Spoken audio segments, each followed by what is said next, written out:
orasi ilmiah yang akan disampaikan oleh Presiden Republik Indonesia yang ke-6.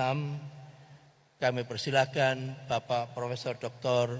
Susilo Bambang Yudhoyono.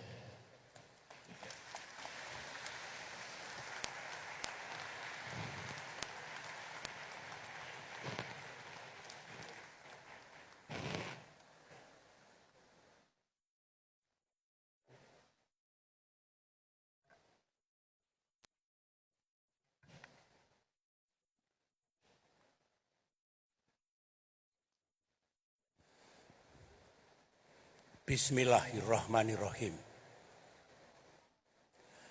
Assalamualaikum warahmatullahi wabarakatuh. Waalaikumsalam warahmatullahi wabarakatuh. Salam sejahtera untuk kita semua. Alhamdulillahirabbil alamin.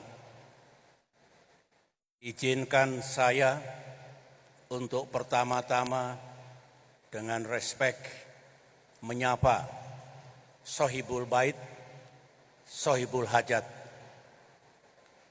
yang saya hormati, Ketua Majelis Wali Amanat ITS, Profesor Dr. Muhammad Nuh, sahabat saya, my good friend,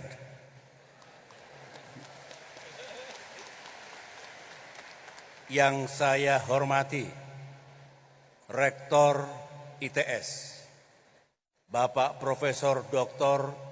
Bambang Pramujati. Sesama Bambang tidak boleh saling mendahului.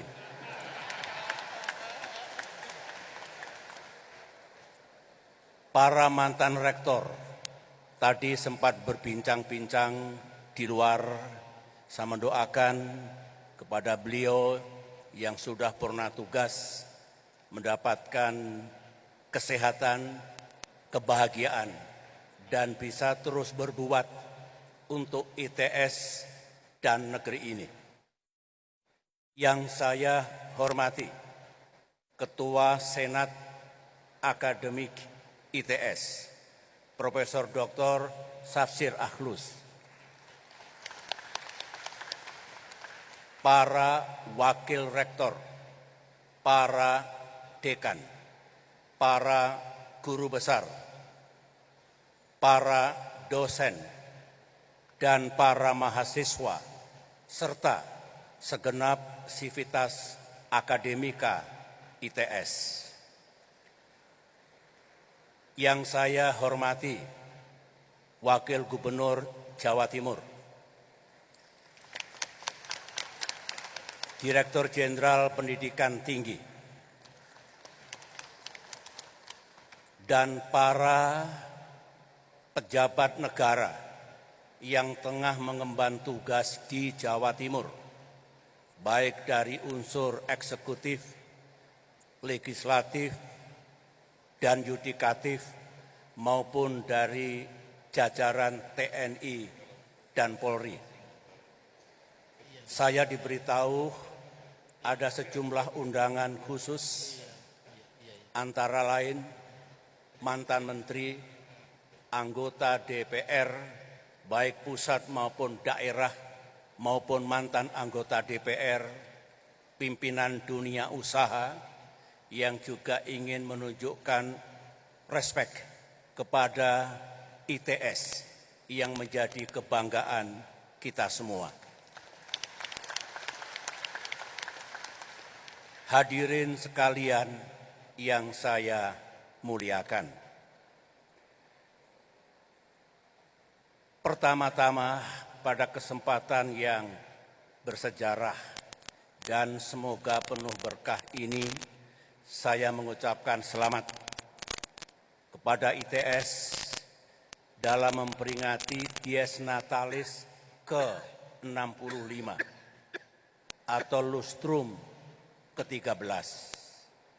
Semoga doa orang tua ITS makin memperkuat diri class university. Sebagai center of excellence dan sebagai center of innovations and sustainability. Saya percaya ITS bisa.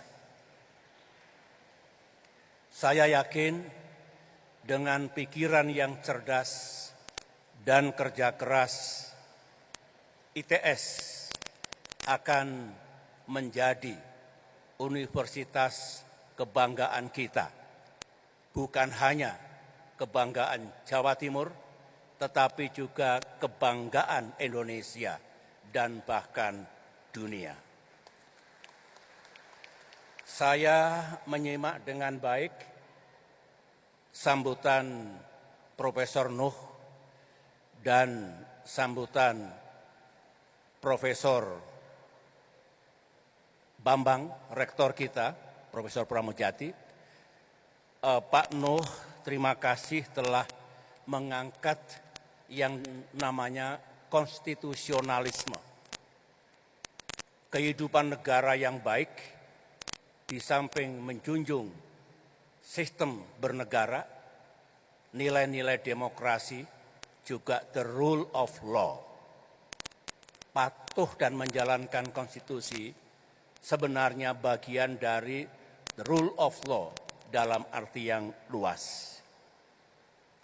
Kemudian Pak Nuh menggarisbawahi setiap yang kita lakukan, ITS utamanya, harus membawa manfaat, bring benefit to our country, to our people.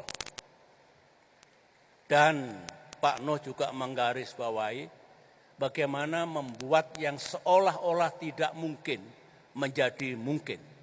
Make the impossible possible.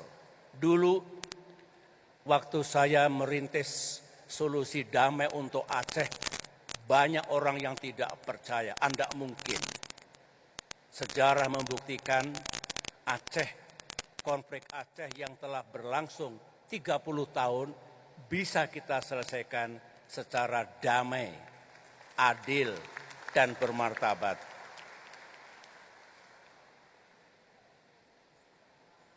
Profesor Bambang, rektor kita juga mengatakan tadi, seperti apa visi beliau, master plan, dan aksi yang dilakukan. Saya menilai strong, teruslah dijalankan dengan sungguh-sungguh, karena itu jalan menuju ITS yang lebih berjaya dan lebih kontributif untuk kehidupan bangsa dan negaranya. Saya sangat senang ada semboyan, ada doktrin ITS, tidak boleh ada mahasiswa DO gagal lantaran ada kesulitan ekonomi. Kita wajib mengucapkan terima kasih.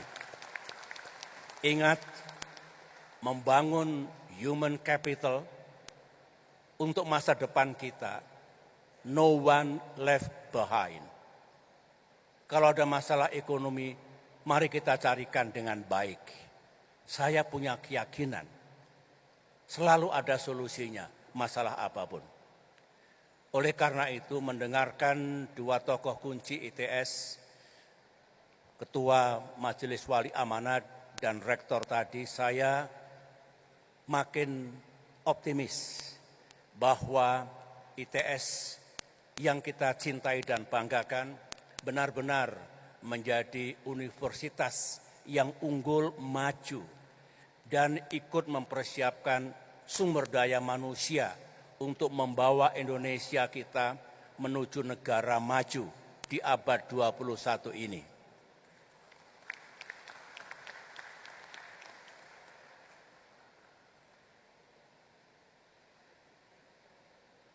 Bapak Ibu hadirin yang saya hormati, minggu lalu saya diminta untuk memberikan kuliah umum di IPB Bogor.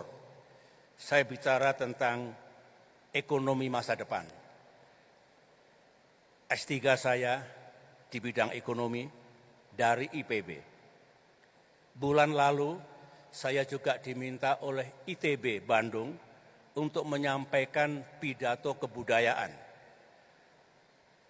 Dan saya berfokus pada how science and technology can contribute untuk penyelamatan bumi kita from climate disasters dan pengurasan sumber-sumber kehidupan. Sebelumnya saya diminta juga untuk menyampaikan pidato peradaban, Our Future Civilization di Jakarta. Mengapa saya ceritakan semua itu? Karena saya juga ingat 15 tahun yang lalu, pada tahun 2010 di ruangan ini, di mimbar seperti ini, saya juga menyampaikan kuliah umum di hadapan Sivitas Akademika ITS.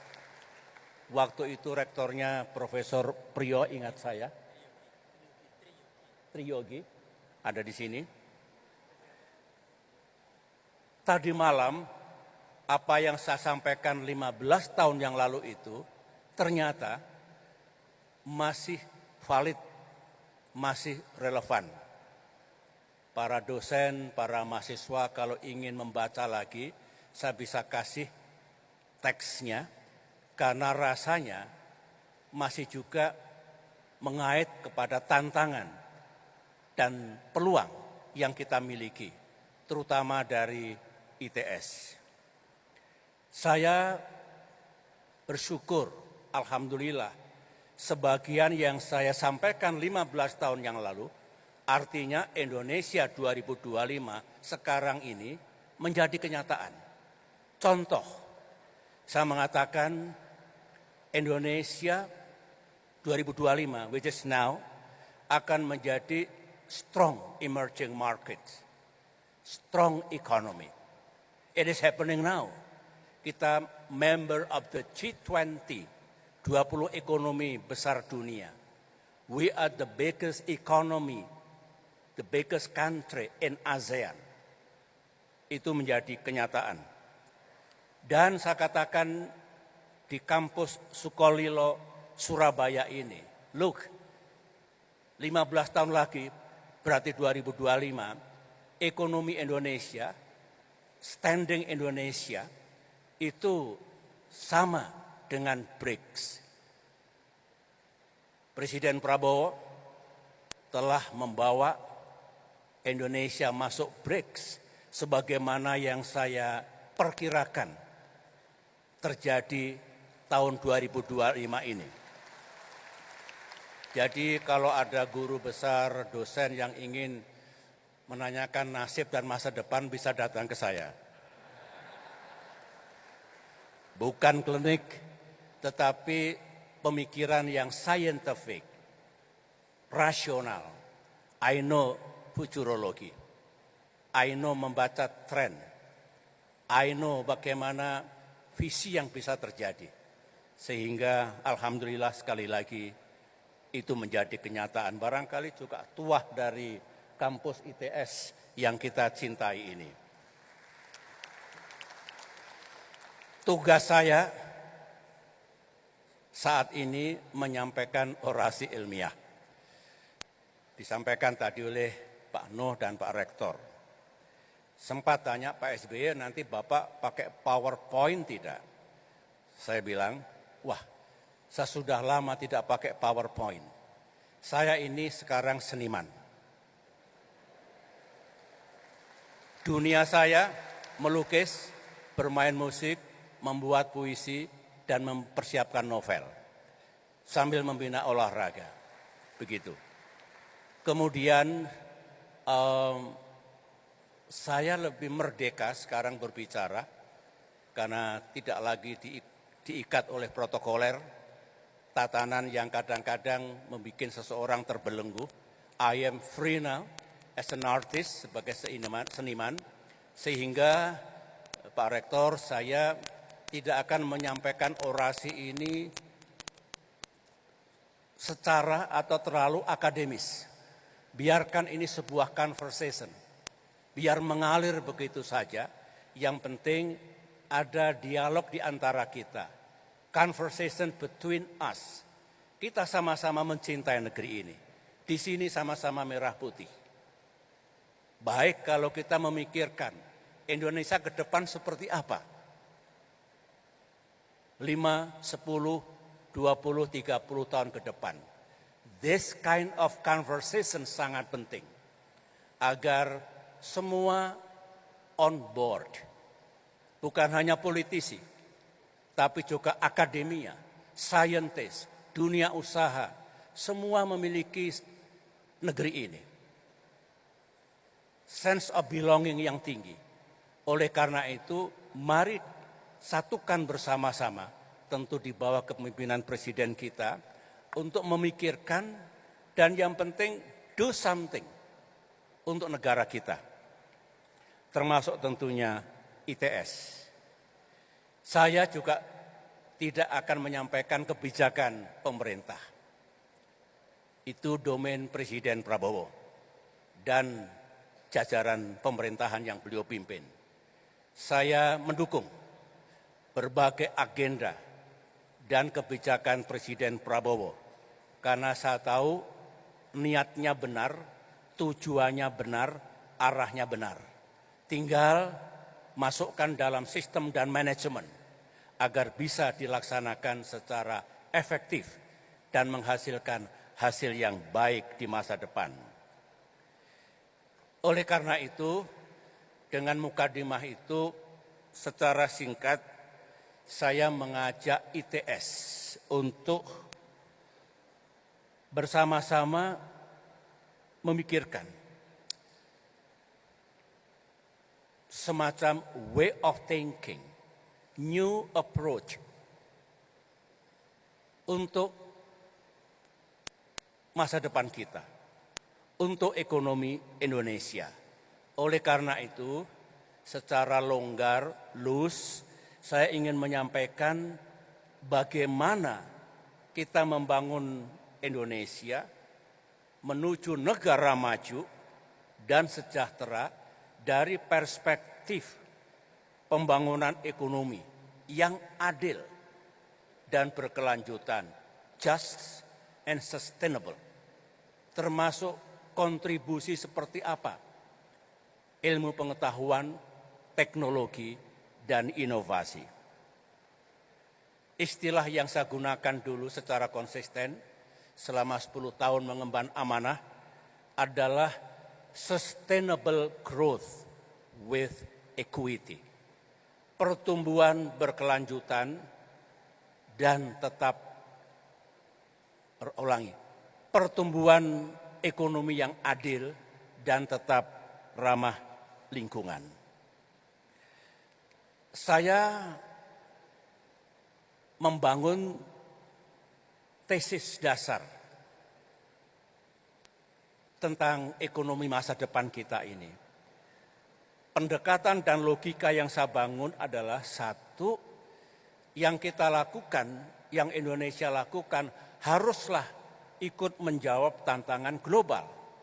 Remember, kalau bicara dunia, kita ada di dalamnya. Kalau bicara kepentingan global, it is also our interest. Oleh karena itu, singkatnya, membangun ekonomi ke depan harus ikut menyelamatkan bumi kita. Yang kedua, harus bisa mengurangi kemiskinan sedunia. Climate and poverty. Kebetulan secara pribadi saya aktif untuk bersama-sama dengan pemimpin dunia yang lain pada waktu saya mengemban amanah, utamanya bagaimana kesepakatan global menuju Paris Climate Agreement 2015. Saya juga ikut merumuskan SDGs, pengganti MDGs yang jatuh tempo 2015. Poin saya adalah yang saya sampaikan ini benar-benar kepentingan dunia. Dan kita tidak boleh walk away dari kepentingan dunia, meskipun Indonesia juga mengutamakan kepentingan nasionalnya. Indonesia first, sama dengan Amerika first. China first, but kita tidak boleh tidak peduli dengan kepentingan dunia. Yang kedua, my common sense is kita juga harus bisa menjawab tantangan nasional, tantangan kita sendiri. Singkatnya, tesis saya sederhana, ekonomi Indonesia harus tetap tumbuh, keep growing, tumbuh secara adil, pentingnya equity dan equality, dan juga harus berkelanjutan, sustainable. Tidak sedikit tantangannya, but we can solve it. Kita punya opsi dan solusi untuk itu. Yang kedua, jangan lupa ekonomi kita sedang bertransformasi. Banyak negara yang sukses, tidak sedikit negara yang gagal dalam melakukan transformasi. Tantangan selalu ada, persoalan juga selalu ada. Mengapa kita harus bertransformasi?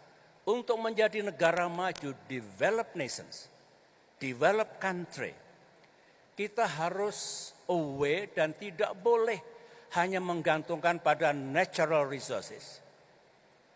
Kita harus moving on untuk memastikan ekonomi kita sudah menjadi ekonomi era teknologi baru. Di sini ITS punya peran penting. Saya mengenal ITS sebagai kampus yang menawarkan banyak inovasi, peduli pada green energy, dan kemudian juga ada sentuhan untuk blue economy, blue food, yang sama-sama kita ingin bangun. Tentu saya minta maaf pada para anggota Sivitas Akademika ITS, yang saya sampaikan hanya pokok-pokoknya saja, garis besarnya, karena waktu yang tersedia tidak memungkinkan untuk saya bicara terlalu panjang lebar. Kapan-kapan kalau diizinkan saya bisa sowan ke Sukolilo ini, kita bisa berdiskusi lebih lanjut tentang yang saya sampaikan ini sambil menikmati makanan kesukaan saya, rujak cingur. Ada 3 pokok pikiran dari saya pribadi.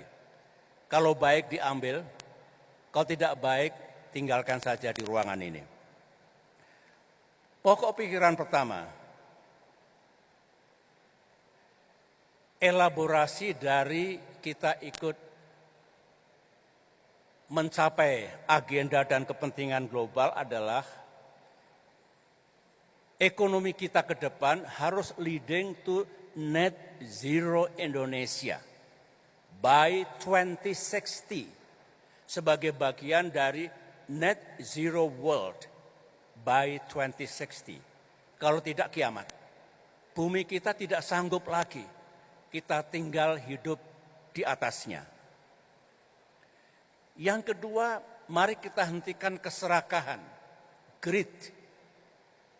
Kita tidak ingin menjadi greedy nation. Yang kita perlukan sebatas yang kita perlukan, need not greed. From greedy economy menuju ekonomi yang betul-betul diperlukan untuk memajukan umat manusia. Masih terkait dengan logika, ke depan harus bersatu, berkembang antara teknologi dengan entrepreneurship. Ini sangat penting. Pendekatan kultural menyangkut values, human behavior, hidup hemat, tidak rakus, tidak serakah, agar buminya selamat, harus masuk dalam elemen pembangunan nasional ke depan, elemen pembangunan ekonomi Indonesia ke depan. Masih dalam konteks global, reducing poverty, ending extreme poverty in our time juga merupakan tujuan dan kepentingan yang harus kita capai. Saya harus mengatakan, to be frank, jujur, keadaan dunia sekarang ini dalam keadaan tidak baik. Not in a good shape. Berbahaya. Kita lihat sekarang ini geopolitik memanas menghangat. Geopolitics of rivalry. Bersaing. Amerika, Tiongkok, Rusia, dan negara-negara lain. Akibatnya perang terjadi. Makin sering terjadi. Arms race, perlombaan persenjataan. Padahal sudah terlalu banyak senjata pemusnah massal. Dulu Perang Dunia Kedua hanya 2 bom di Hiroshima dan Nagasaki. Sekarang thousands of hulu ledak. Bagaimana nasib bumi kita? Setiap negara mengutamakan kepentingan masing-masing. Namanya G0. Every country for itself. Dengan nasionalisme yang ekstrim. Dengan tindakan sepihak, terutama negara-negara besar. Negara yang punya veto power. Terjadi kemunduran kerjasama global. Baik multilateral ataupun regional. This one has to stop. Kalau tidak dihentikan, pertama sangat mungkin terjadi peperangan yang lebih besar. World War III sangat mungkin terjadi. Sangat mungkin. Saya jenderal, saya mengerti geopolitik, saya mengerti hubungan internasional, saya mengerti peace and security. Anytime could happen. Tetapi saya termasuk barisan yang Perang Dunia Ketiga yang sangat menakutkan tetap bisa dicegah. Can be prevented, can be avoided.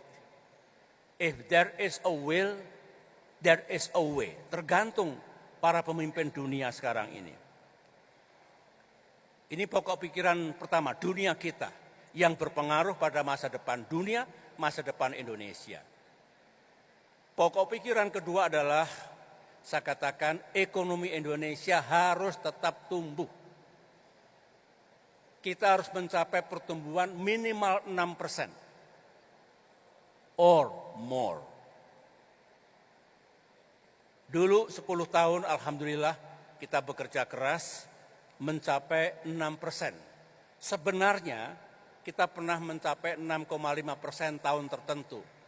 Tapi waktu krisis 2008-2009 drop 4,6%. So selama 10 tahun kita bertahan 6%. Not bad.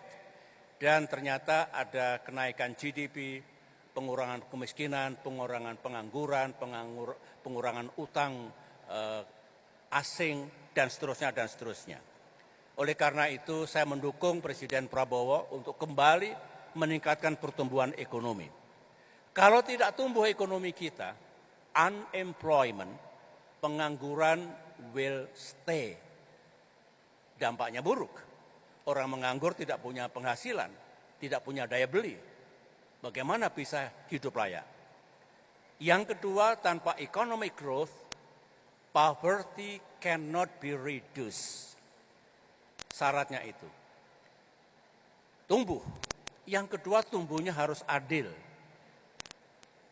Dalam ekonomi yang kapitalistik, open market system, memang ekonomi akan makin efisiensi. Pasar, suka atau tidak suka, akan membuat ekonomi kita makin efisien. Tetapi keburukan kapitalisme, keburukan open market system, dia tidak sensitif. Dia tidak peduli pada kemiskinan, pada ketimpangan dan ketidakadilan. Oleh karena itu, kita tidak boleh surrender, menyerahkan pada kapitalisme dan open market system. Appropriate government rules, tangan-tangan pemerintah yang positif, yang proporsional, yang diperlukan tetap diperlukan. Adam Smith mengatakan, don't worry, pemerintah sudah nggak usah ikut-ikutan. Kalau ada apa-apa, ada invisible hand. tangan-tangan tidak kentara yang bisa mengatur ekonomi tetap stabil dan tumbuh, kata Adam Smith. Tetapi saya bisa argue tidak selalu begitu. Kenyataannya memang pasar tidak masuk dalam domainnya, tidak sensitif terhadap kemiskinan dan ketimpangan tadi. So menurut saya harus ada paduan. On the one hand agar efisien kita follow open market system, tapi untuk keadilan sosial, untuk justice, untuk equity tetap ada peran pemerintah yang positif. Kedua, sedangkan berikutnya lagi adalah mengapa tumbuh secara merusak tanpa merusak lingkungan. Everybody knows itu diperlukan policy, green policy, diperlukan culture building. Orang seorang masyarakat itu dalam kehidupan sehari-harinya perilakunya baik, sama-sama menyelamatkan lingkungan. Kemudian juga inovasi teknologi bisa ikut menyelamatkan bumi kita menuju net zero Indonesia dan net zero world. Tahun 2011 Pak Rektor, saya pernah diundang oleh World Economic Forum di Davos. Ada panel discussion, ada 3 presiden, ada dunia usaha, ada scientist, termasuk Bill Gates. Diskusi kita hangat waktu itu, tapi satu hal saya ikut bicara, teknologi sangat penting. Tetapi teknologi alone tidak bisa mengatasi semua persoalan dunia termasuk climate crisis without perubahan gaya hidup, perilaku, behavior dari manusia sejagat. Sehingga approach-nya satu cultural, satu technological.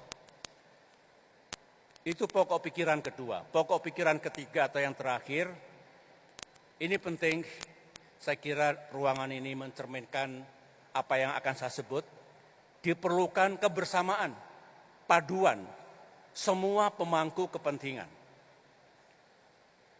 All players must be on board. Dengan catatan semua memiliki mindset yang sama. Membangun ekonomi Indonesia, membangun Indonesia ke depan dengan mantra, dengan kerangka, values yang saya sampaikan tadi. Siapa yang harus bekerja bersama-sama? Satu government, dia yang bikin kebijakan, bikin regulasi, mengalokasikan anggaran untuk lebih menggenerasi ekonomi kita. Private sectors, tanpa dunia bisnis, private sector, investor, tidak mungkin ekonomi tumbuh. Apalagi negara memerlukan pajak. Siapa yang bayar pajak? Dunia usaha. Negara memerlukan lapangan pekerjaan. Siapa yang menciptakan lapangan pekerjaan? Dunia usaha. So, private sectors must be on board. Berikutnya lagi akademia, ilmuwan, ahli teknologi, inovator, lakukan sesuatu, bagikan kepada private sectors agar ekonomi kita tumbuh dengan kuat dan berkelanjutan. Civil society, masyarakat, jangan ditinggal. Semua itu for them. Jadi kalau pemerintah sudah merasa benar semua, dunia usaha merasa benar semua, akademia, inovator benar semua, tanya rakyat. Masih ada yang kurang Pak, Bu, mana? Yang ini, yang ini, yang ini. So, kalau itu semua satu perahu, bareng-bareng ke depan, saya yakin pembangunan kita, pembangunan ekonomi kita akan makin efektif dan makin sukses. So, politicians, scientists, business, harus bareng-bareng. Kalau kita ingin memiliki ekonomi yang strong, yang just, dan sustainable. Nah sekarang dengan cerita saya ini, what next? Kalau 3 hal mendasar itu sudah kita miliki dan kita jalankan, apakah persoalan yang kita hadapi sudah selesai? Itu pertanyaannya. Jawabannya of course not. Yang saya sampaikan ini baru ideas, way of thinking, framework, direction of policies. Untuk sukses, meskipun ini awal yang bagus, awal yang kokoh bagi penguatan ekonomi bangsa, yang akan membuat sukses adalah number one, bangsa ini punya strong determination, punya keyakinan Indonesia bisa. Indonesia bisa menjadi strong nations. Indonesia bisa menjadi developed nations in this century. Kita ingat Korea tahun 60-an relatif sama dengan kita. Tapi negara itu punya spirit, punya strong determination, willing to go to the extreme, sukses. Sama dengan sukses Jepang sebelumnya. Indonesia must follow negara-negara sukses dalam membangun dirinya. Di samping determination oleh kita semua, ke depan manajemen pembangunan, policy development, paduan sektoral dan regional harus bagus. Saya sering mengatakan, Presiden itu sebelah kanannya adalah para pemimpin pembangunan sektoral, para menteri dengan jajarannya. Sebelah kirinya para gubernur, bupati, wali kota. Itu pembangunan regional. Kalau dua-duanya jadi satu seperti pesawat Garuda, kalau sayapnya mengepak dua-duanya dan kuat, pasti terbangnya tinggi dan cepat. Jadi harus padu, harus sinkron pembangunan sektoral dengan pembangunan regional. Lantas yang penting lagi, Indonesia harus piawai bermain di pentas global. Dunia memang sedang seperti ini, tapi di tengah-tengah keburukan, di tengah hal-hal yang tidak baik, selalu ada kebaikan. We have to be able to find opportunities. Memang brengsek, memang kayak begini, membahayakan, egois, pemimpin dunia, dan seterusnya.